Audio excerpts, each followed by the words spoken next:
Years ago, I made a post about Nigerian history, and the feedback and engagement revealed a desire for even more of such posts. Then didn't seem like the right time, but now does. And with how tense things are today, both locally and globally, we should remind ourselves of our past before any damage is done to our future. So now we start a new series. Each week, we take a look at that week in Nigerian history, the moments that shaped our timeline and still shape our reality today.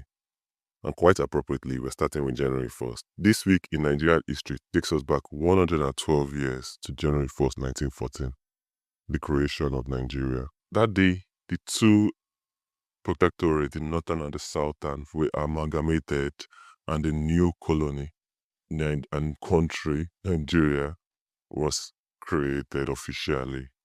This was the culmination of a much longer process, one that actually takes us further back to January 1st, 1862, when the British officially annexed Lagos. Lagos had always been attractive to the British, mainly because of its coastal trade routes, which made commerce and control easier. And they had already gotten their leg in earlier on in 1851, when the internal political strife between the ruling Oba of Lagos, Kosoko, and his uncle Akintoye gave them an opportunity, which they capitalized on. They deposed Kosoko and installed Akintoye, who happened to be more favorable to British interests. However, by the time 1862 came around, the British decided to install someone even more favorable to them, themselves. Because as history and even recent events keep reminding us, what better way to help a sovereign people than to forcibly run them? Hello, Venezuela. Hello, Iraq. By the early 1900s, though, the British had spread inward from coastal Lagos, subduing the various kingdoms and confederacies that made up the region. The Aro Confederacy, the Nupe Kingdom, the Jebu Kingdom, and even the Sokoto Caliphate were brought under British control. Administratively, the territory was divided into two regions, the Northern Protectorate, the Southern Protectorate, under the rule of the British High Commissioner, Frederick Lugard. The British quickly realized something important though. The cultural, religious, and administrative differences between the North and the South meant that ruling both regions the same way was, well, difficult. The North tended to have a structure that saw more indirect rule, while the South had a structure that favored direct rule. And so, organizing and administrating these two regions required two different approaches. And of course, one of the major result of this was a high cost in administration. To solve this, many British, including Frederick Lugard, began the proposals for the amalgamation of Nigeria.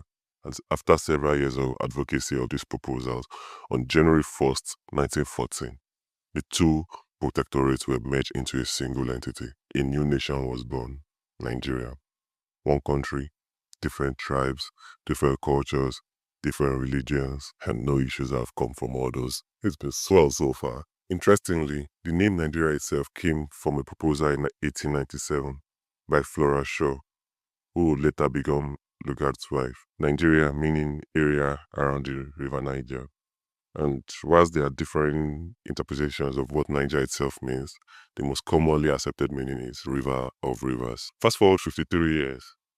On January 1st, 1973, Nigeria introduced a new currency, the Naira, replacing the pounds, shillings, and pence that had been in use since British rule began in 1880.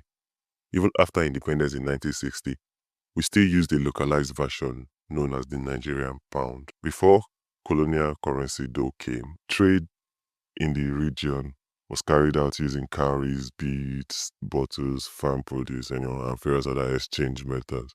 Basically, the kind of exchange method some of us participated in boarding school, Half plate of rice for meat, full plate of beans for cornflakes. If you know, you know. Anyways, with the change in 1973, Nigeria became one of the last countries in the world to move to a decimal currency system. Under the old system, 20 shillings made 1 pound, 12 pence made 1 shilling, which meant 240 pence to a pound.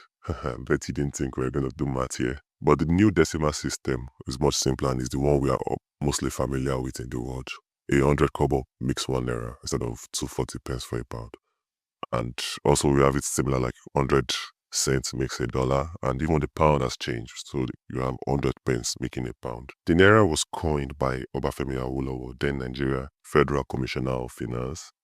He created it by collapsing the word Nigeria into and then used that to form Naira.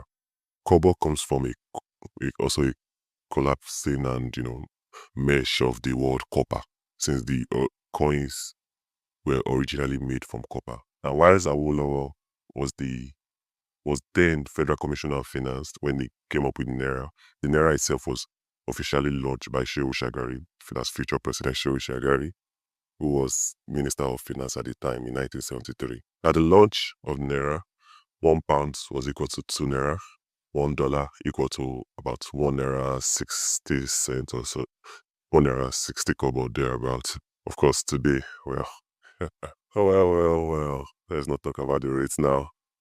But in case anybody needs to know, 1 Naira is about 1,000. $1 is about 1,000 Naira, 1,400 Naira, thereabouts. God help us out. Anyways, speaking of the rates today, we fast forward to January 1st, 2026. A new tax laws came into effect in Nigeria. The full impact of these laws, Taiwo Idole and his team's reforms, have not been fully felt yet. But let's clear up a few misconceptions which have been circulating. No, the transfer description on your bank app does not matter. You don't have to put everything gift in order to avoid being taxed. Nobody's going to look through your bank charges and your bank transfers to make sure that these are actual incomes. No, the government is also not going to directly debit your bank accounts. It's fine, don't worry. No, you don't have to wake in the middle of the night checking to make sure that every 5 Naira or 50 Naira is not the government stealing from you. You have our problems with the government, but don't worry, things haven't gotten that bad yet. Lower income earners are also more likely to pay less, not more. We'll go deep into this one other day. But the main understanding that needs to be gotten by people is your taxes are assessed through a self-assessment process at the end of the tax period. And then you either qualify for exemptions or you initiate payment yourself. You are the one that will tell the government this is the income you made in the period, and then based on this income, whether you are going to pay a particular amount of tax or whether you are exempt after you've calculated it. So the government is not going to do that. Just think about it.